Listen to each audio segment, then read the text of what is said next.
Locked On Podcast Network presents Locked On Sports Today.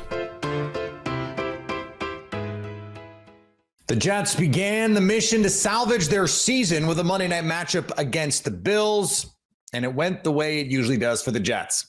Also, the Mets got the NLCS back to even, and the Cowboys have been seeing some of the worst of Dak Prescott this year. I'm Peter Bukowski, starting your day with the can't-miss stories and biggest debates in sports. You're Locked On Sports Today. Searching all major sports. Found. Let's start with the biggest story. The New York Jets got what they wanted at the end of the game on Monday night against the Buffalo Bills. Aaron Rodgers with a chance to go down and either tie the game or take the lead. A miscommunication, a slip with Mike Williams. It turns into an interception, and the Jets fall 23-20. John Butchko from Locked On Jets joins me now. And John, we were joking before we came on that this was the same old Jets. Obviously, that's not exactly right. This was a back and forth game for a lot of it. Aaron Rodgers completed his signature Hail Mary in this one. It felt a little bit preordained when that happened. It's like, hey, this could be the Jets' night. And yet ultimately they come up short. What is the biggest reason for your money why that happened?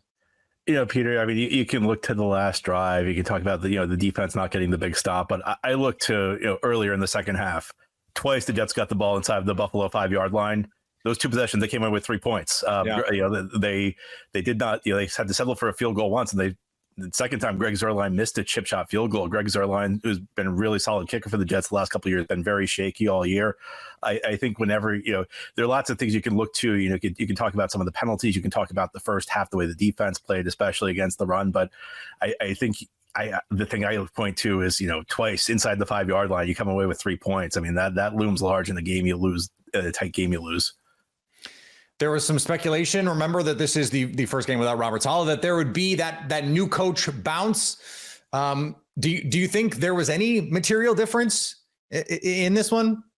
I think that in some areas, yes. I do think, and maybe it wasn't so much Robert Saleh as it was Nathaniel Hackett. I do think the play calling was improved. I thought they did a better job getting Breece Hall the ball in space. Breece Hall's a big play back, barely made any big plays through the first 5 weeks of the season. I think they used him better, a little bit more creative in the screen game, some sweeps that they got him the ball on the outside on to create space for him.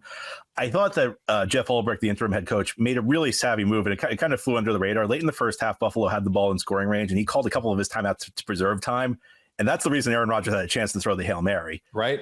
I will say, though, I mean, my last impression, the last thing I said, I talk with my dad after every game because my dad's a big Jets fan. And the thing I said to him was, that looked like a solid coach team tonight. Lots of mistakes, lots of penalties. The officiating was horrible, but Jets made a lot of very undisciplined penalties. Javon Kinlaw on the game-winning drive for Buffalo had 3 penalties, including one where he lost his composure. Yeah, really sloppy play all around from the Jets. Squandered opportunities. It looked like, in many ways, the Jets team we've seen through the first 5 weeks of the season, Pete.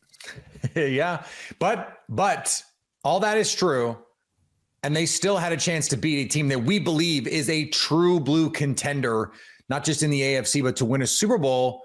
Is there a part of you that goes, well, if anything, this actually proves the reason why you should go and try and get someone like, say, Devontae Adams?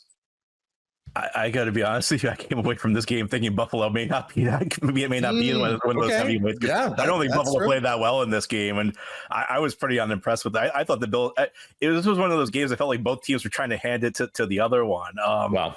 Buffalo's coming in this game. True. Yeah, I mean, Buffalo came in this game on a 2-game losing streak. I thought they played a very sloppy, undisciplined game themselves. I'll put it this way: if I was a Bills fan, I don't think I'd be thrilled with that performance. I think I'd have a lot of questions about the way my team played. Look, if the Jets had won this game, they actually would have been in first place. They would have been tied with the Bills and had the head-to-head tiebreaker. Now they're 2-4. They're 2 games out. The Buffalo has the tiebreaker, so it's essentially a 2.5 game deficit for this team right now. They're on a 3-game losing streak. I know they'll never do this because of everything they've invested in the season behind Rodgers, but I got to be honest with you. If anything, the Jets would probably be sellers at this point, unless you get a drastic turnaround the next week or two. I think they ought to look at. I don't think they will do this, but I think at 2-4, it's going to be a very long road back. I I think this team's going to have a lot of difficulty. I said on Locked On Jets heading into this game that I felt like this was a game that was really going to determine where this Jets season headed from here. I think if they had gotten a win, especially with the way Buffalo's looked, this could be the type of division where, 10 wins is enough to, it could be 10-7, could even be 9-8 the way Buffalo looked. The problem is at 2-4, you're going to have to play really well. And I don't think this Jets team has shown it's capable of playing at that level they'll need to get in order to win this division at this point. Stay up to date on the New York Jets all year long by subscribing to Locked On Sports Today and Locked On Jets on your favorite podcast app and on YouTube. Thanks for making Locked On Sports Today your first listen. Coming up, the Mets drew even with the Dodgers in the NLCS in a big way. Before we get to that, the Guardians and the Yankees began the ALCS on Monday. Guys, ever feel like you need a little boost in the bedroom? It's time you stop worrying about your performance and get Hims so you can feel confident knowing you can get hard and stay hard whenever you're in the mood. Hims is changing men's healthcare by providing you with access to affordable sexual health treatments from the comfort of your couch.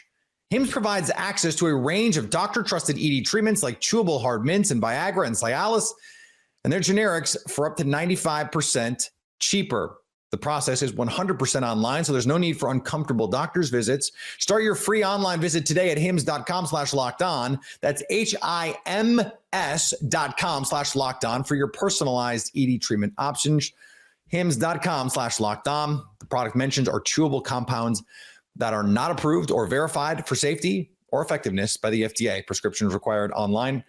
Require an online consultation with a healthcare provider who will determine if appropriate. Restrictions apply. See website for details and important safety instructions. Subscription required. Price varies based on product and subscription plan. Are you watching Fox Sports or ESPN on your TV all day? Have to turn down the volume with all that shouting? Make the switch to Locked On Sports Today, a free 24/7 sports streaming channel programmed for you every day to bring you the biggest stories without all the screaming. Locked On Sports Today brings you can't-miss analysis, opinions, and news streaming 24/7 on YouTube or the free Amazon Fire TV channels app, part of the Locked On Podcast Network, your team every day. The Guardians and Yankees met in the postseason for the 7th time in their franchise's history, this time for the AL pennant. Yankees start off game 1 of the ALCS right with a victory. Really good offensive performance. Giancarlo Stanton with a ball that still hasn't landed. And a great pitching performance out of Carlos Rodon, redeeming himself from his Game 2 ALDS start. And Luke Weaver, gotta say you're impressed. A 5-out save and looked better than ever. Catch it all Locked On Yankees post-game, 11:15 tonight. Los Angeles Chargers coach Jim Harbaugh said Monday that he will wear a heart monitor for the next 2 weeks and take a blood thinner in addition to another medication to keep his heart from spiking. Harbaugh left Sunday's game against the Broncos with an irregular heartbeat. He saw a cardiologist on Monday, which did not recommend a medical procedure, but did not rule out any future need. In 1999, in 2012, Harbaugh had what's called an ablation, which is a procedure that uses heat or cold to destroy heart tissue that is causing an irregular heartbeat. Harbaugh said he is not considering stepping away from football. Detroit Lions head coach Dan Campbell will not rule out a late season return to the field for Aiden Hutchinson. The Lions star edge rusher had surgery to repair his broken tibia and fibula and is facing a 4 to 6 month recovery process, according to Campbell. About the possibility of Hutchinson's return this year, Campbell said, "So probably a long road, but I would never count him out. And I would say if anyone can make it back, it'd be him." And Kevin Stefanski is putting his support behind Deshaun Watson, at least publicly. Yeah, I think it's just important that we continue to do everything we can to play good, sound football. I think there were moments of that, obviously, yesterday. I think Deshaun gives us the best chance to win, continues to give us the best chance to win, and we need to play really good offensive football at his position and really at every position to be successful on Sunday. On Sunday night, it would have been hard to convince a Mets fan to be optimistic going back to Queens for Game 3. But after Game 2, a 7-3 win in which the Mets jumped out to a monster lead, the Mets have now evened this series. Ryan Finkelstein from Locked On Mets joins me now. And Ryan, we talked yesterday when I talked to Jeff Snyder from Locked On Dodgers. That momentum is only as good as your next day's pitcher, right? This is the old baseball adage. So is this just the adage borne out here in Game 2? Going into this series, I really talked about how the Dodgers, their strength was their bullpen. The Mets' strength was their starting pitching. In game one, the big narrative was, why did the Mets go to Kodai Senga? I think we kind of got the answer today. It's set up for Sean Manaea versus a bullpen game, and with the Mets jumping out to that early lead against the Dodgers bullpen, they're able to cruise through the first 5 innings of this game. It did get a little bit dicey, but you know what? The Mets bullpen was able to hold on. And ultimately, they got the job done. They're heading back to Queens with an even series. That's all you really needed to do through the first 2 games of this series. Yeah, you just could not go back down 0-2, even though, the Mets, they've had their backs against the wall plenty this season. But it was the 2 key home runs in this game. And that's kind of how the Mets have been living. It was the Pete Alonso home run against the Brewers. And so they just need 1 or 2 hits to really change the complexion of any game. Yeah, for sure. And I think Francisco Lindor, even though the grand slam was the bigger home run, obviously put 4 runs on the board. Yeah. Francisco Lindor to lead off the game, great at bat, 8-pitch at bat, fouls off 4 pitches before he hits that home run out. I think that really set the tone and was able to sort of wash away any angst the Mets lineup might have had after getting shut out the night before. Your leader comes up, puts the Mets on the board. They had good at-bats in that first inning, even though they didn't score. And then the second inning, obviously, it sets up where they walk Lindor to get to Mark Vientos, who's been the Mets' best hitter throughout the playoffs. And Vientos had a great at-bat, got the job done, hit the grand slam, and from that point, it was fairly easy. So the first night, it was the Mets not being able to string hits together in game 2. It was the Dodgers just 5 hits, which, I think even Mets fans would admit it's probably more impressive to only 5 hit the Dodgers because of the guys in that lineup, with all due respect to the guys that are in that Mets lineup. How do the Mets find some consistency, though? Because in game 1, it didn't look like this. I think that the bigger story that kind of got overshadowed in game 1 was just how good Jack Flaherty was. And I feel like that was something that we probably should have focused on more. But because the Dodgers scored so many runs, because Kodai Senga looked so bad, Jack Flaherty kind of flew under the radar. I think that's an important thing to remember for the Mets as you kind of turn over to this next part of the series. Game 3 and game 4, it's going to be Walker Buehler and Yoshinobu Yamamoto for the Dodgers. Game 5, it'll be Flaherty again. If Flaherty looks the way he did in game 1, that's going to be a tough game for the Mets. So it's really important for this lineup to continue what they just did. They've been hitting all types of pitching throughout the playoffs, so I still have confidence that the Mets can get the job done. And one of the things they've done throughout the playoffs is they have hit bullpens. They got on Devin Williams to win that series against the Brewers. Yeah.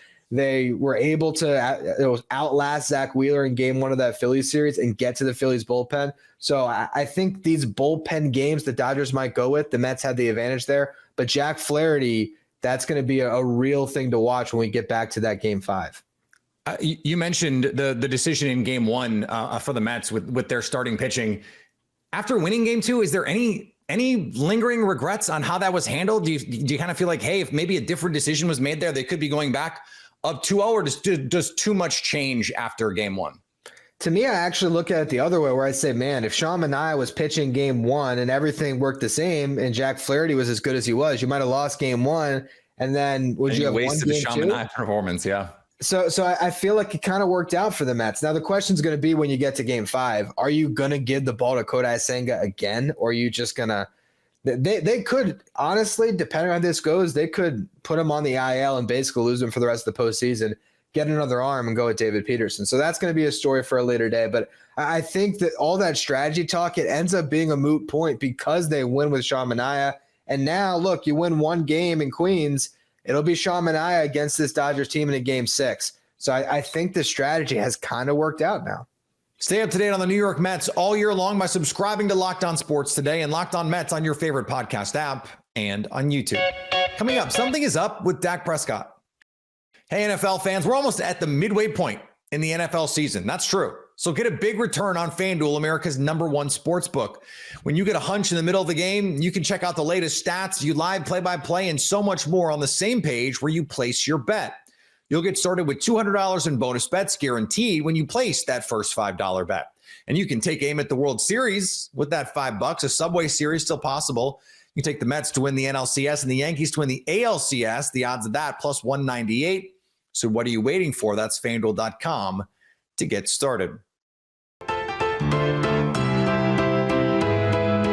Cowboys were humbled on Sunday. It was an epic failure on defense, but also a poor performance on offense. As Locked On Cowboys host Marcus Mosher tells Landon McCool, there is something off with Dak Prescott. I want to just talk about Dak. Yeah. I just don't think it's seeing the field very well right now. Like, I'm going to go back to the very first play of the game. They double Jake Ferguson, and he still throws the ball to there. Like, it's been a long time since I've seen him be this confused on stuff, right? Like, Brian Branch is confusing him. Deshaun Elliott's confusing him. Like, this stuff just didn't happen with Dak over the last couple of years. And a lot of his interceptions, like in that 2022 season, were fluky, right? Like ones that would bounce off Noah Brown's hands and not really Dak interceptions. That's not the case this year. Like, these are Dak interceptions where he's just not seeing the field right. I have faith that Dak will get it corrected. My issue is I hope it's not too late. Dak certainly doesn't look the same this year as he did last year, when for most of the season he was an MVP candidate with more or less the same supporting cast. But at a certain point, the pressure of having to do everything, when you have no running game, when you have turnover along the offensive line, and you haven't really done anything to support your skill players in the passing game, you get, well, what the Packers were in 2018. That was a mediocre to bad football team that had stagnated with a quarterback that we knew was good. We'd seen perform at a high level, but was not playing his best, and the surroundings around him did not do anything to make life easier for him. Now, what we have found out about Aaron Rodgers since 2018 is that it's actually how he wants to play. He wants to have everything on him. Does Dak Prescott? Well, we don't quite know the answer to that. And Prescott has never, for his part, been as good as prime Aaron Rodgers. We saw, though, Rodgers recover 2020, 2021. He was an MVP. But it took a new coach. It took a revamped roster, a new GM, essentially an entirely new thought process. And that might be what it takes in Dallas. And finally, eligibility used to mean something for college athletes, but there have been some, let's call them interesting reasons as to why certain players have had 5, 6, even 7 years of eligibility. Then there's Utah quarterback Cam Rising, the Van Wilder of college football. Rising is eligible for an 8th season of college football through a medical red shirt. I'd use a line that David Spade said in the movie Tommy Boy, but it feels like I've said it a lot recently. Whatever. Lots of people go to college for 8 years. They're called doctors. There, I said it. If you're catching this episode after hearing your favorite Locked On show, make sure to subscribe to Locked On Sports Today on YouTube or wherever you get your podcasts so you never miss an episode. Also, if you're a new subscriber to Locked On Sports Today, we're here for you with the biggest stories in sports every day. Coming up on the next Locked On Sports Today, will there be any kind of pitching in the League Championship Series stage of the Major League Baseball playoffs? Stay tuned. So at least until tomorrow, stay locked on sports today.